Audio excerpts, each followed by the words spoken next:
Yang menyebabkan mereka menagentar dengan saya ialah kerana saya tahu terlalu banyak rahsia mereka. Saya tahu beberapa bilion ringgit wang UMNO yang dicuri untuk kepentingan beberapa orang. Saya tahu berapa banyak wang 1 bilion bulan Oktober yang dikeluarkan dari dalam negara ke luar negara, ke satu bank dan akaun bank di sekitar Zurich.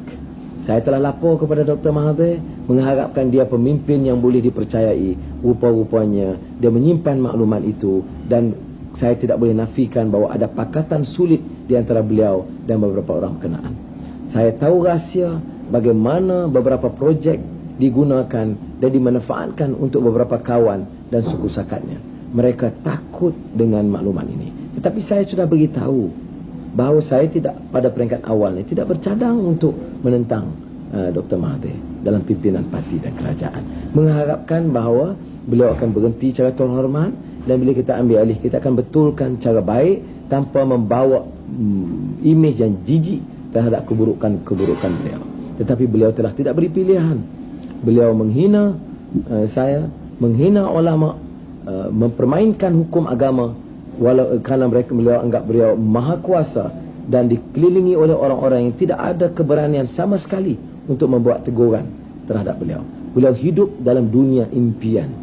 Beliau hidup dalam tidak jejak kepada bumi yang nyata.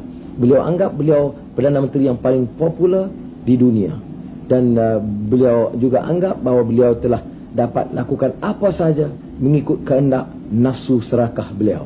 Dan beliau melakukan kesilapan besar kerana bertindak zalim, dan doa orang yang dizalimi atau mazlum insya-Allah akan dikabuli oleh Allah SWT. Kita telah berusaha menasihat sebagai anak kepada bapa. Saya tidak boleh nafikan memang saya ada kasih kepada Dr. Mahathir sebagai bapa. Sakitnya, demamnya, penatnya saya ambil tahu. Saya tidak jangka sama sekali dia akan bertindak zalim dan separuh gila dengan mengambil tindakan yang dilakukan kepada saya. Semata-mata kerana takut bahawa saya tahu terlalu banyak dan rahsia terlalu banyak mungkin didedahkan, maka cara dan pilihannya ialah untuk mematikan karier politik saya supaya saya tidak mampu bangun lagi. Umumnya diketahui oleh pimpinan dan rakyat sikap saya terhadap Bakun. Kita tidak sangat menentang projek itu kalau dikendalikan cara teratur dan bukan untuk menjaga kepentingan suku sakatnya. Bahkan dalam pembangunan lapangan terbang Sepang sendiri pun terlalu banyak kepentingan keluarganya dan anaknya itu diberikan, dan kita sedapat upaya cuba elakkan sehingga beliau mula marah-marah. Dalam kes Petronas dengan MISC sekalipun yang melibatkan anaknya Mirzan Mahathir, kita nasihatkan supaya ikut peraturan. Saya dengan Petronas meminta supaya digunakan penilai antarabangsa. Kemudian kami dimarah kerana harganya difikir harus lebih tinggi. Tetapi harganya melibatkan 2 bilion duit Petronas, wang rakyat. Jadi kita terpaksa ikut cara dan kaedah yang munasabah. Tetapi beliau tidak puas hati. Begitu juga dengan kemudahan dan pembangunan Putrajaya. Kerana dia hidup dalam apa yang disebut delusion grandeur. Mesti yang tertinggi, yang terhebat, yang terbesar. Termasuklah istana rasmi beliau maunya yang terindah dan terbesar di dunia. Ada yang mengatakan saya luluskan. Saya ingin menyebut saya tidak luluskan pembangunan rumahnya. Itu dibuat melalui satu syarikat Putrajaya Holding, dan dengan cara sedemikian mereka dapat arahan cara langsung. Saya tidak menandatangani apa surat sekalipun meluluskan satu istana yang begitu besar bagi seorang Perdana Menteri yang mahu hidup dalam satu dunia impian dan khayal. Sebelum ini beliau mengecam raja-raja, membazir. Beliau meminta dipindah undang-undang. Kita sokong, kita fikirkan undang-undang dipindah supaya dikembalikan kuasa kepada rakyat. Rupa-rupanya kuasa raja dikurangkan, diturunkan, kadang-kadang dengan cara yang cukup hina dan mengaibkan. Tak perlu dibuat cara begitu. Tetapi yang berlaku ialah diambil kuasa raja, diletakkan kepada kepala dia. Jadi akhirnya dia menjadi Perdana Menteri dan Raja dan Dewa dan semuanya. Dan ini yang akhirnya memusuhi beliau sendiri dan merosakkan imejnya. Sebab itu juga saya telah tidak meluluskan rumah rasmi Timbalan Perdana Menteri di Putrajaya. Kerana projek pertama di sekitar 70 juta, dikurangkan jadi 40, dikurangkan lagi, tetapi saya kata kepada Azizah, susah kita nak luluskan sekarang dalam keadaan ekonomi begini. Tak apalah, kita duduklah di rumah yang lebih sederhana. Tetapi Datuk Seri Dr. Mahathir Mohamad tidak dengan cara begitu. Import semuanya dari Perancis, peralatan dalaman rumah yang terbaik di dunia, semuanya first class, yang paling baik dan indah.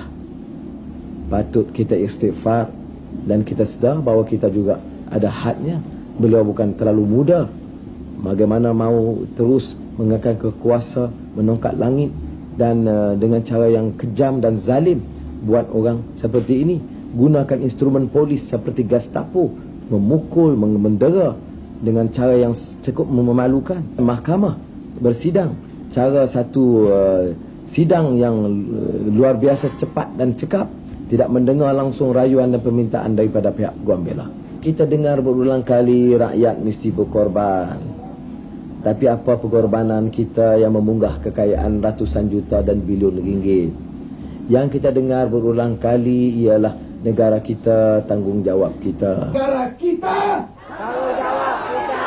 Negara kita, tanggungjawab kita. Negara kita, tanggungjawab kita. Rakyat mesti memikul tanggungjawab. Tetapi tanggungjawab mereka untuk melaksanakan keadilan, perintahan mengikut hukum dan undang-undang sendiri tidak dapat ditunaikan dengan sebaiknya.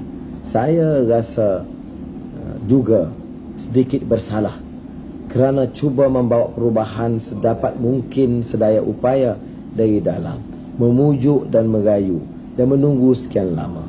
Dan untuk itu saya mohon maaf kerana walaupun saya basmikan kemiskinan, bangunkan rumah kos rendah, pertahankan demokrasi dan masyarakat madani dan membawa imej Islam yang baik, menghormati pandangan ulama, nampaknya saya diketepikan. Oleh kerana saya berkeras dan berdegil mempertahankan prinsip ini, saya mau dimalukan dan berulang kali akan dibangkitkan lagi tuduhan-tuduhan dan digunakan media untuk mengaibkan saya. Apa dosa saya? Dosa saya ialah kerana saya nak pertahankan kebenaran, keadilan dan kepentingan rakyat. Kami cinta kepadamu ya Allah. Amin. Cinta kepada agamamu ya Allah. Ijak Nabi-Mu ya Allah. Berikanlah kepada kami kecintaan itu. Amin. Kumpulkanlah hati-hati kami supaya bersabar. Jadikan hidup kami ini sebagai satu pengorbanan, perjuangan untuk menegakkan yang benar itu benar. Ya Arhamar Rahim ya Allah, kamu tahulah segala tipu hilah manusia ini. Berikanlah yang hilah itu satu yang dikatakan makrullah rahim. Ya Arhamar Rahimin, tipu hilahmu lebih supaya manusia. Ya Arhamar Rahim ya Allah, kami pohonkan dengan limpah kurniamu ya Allah. Berikanlah kesabaran kepada kami sekalian, terutama yang ditimpa bala bencana, dugaan daripada-Mu ya Allah, kepada kami. Jadikanlah hidup kami ini yang berguna kepadamu, berguna kepada agamamu, berguna kepada dirimu ya Allah Arhamar Rahimin. Rabbana faghfir lana dhunubana wa kaffir 'anna sayyi'atina tabbana abrar. Rabbana taqabbal minna ya Allah du'aana innaka antas samiul alim wa tub 'alaina tawwabur rahim.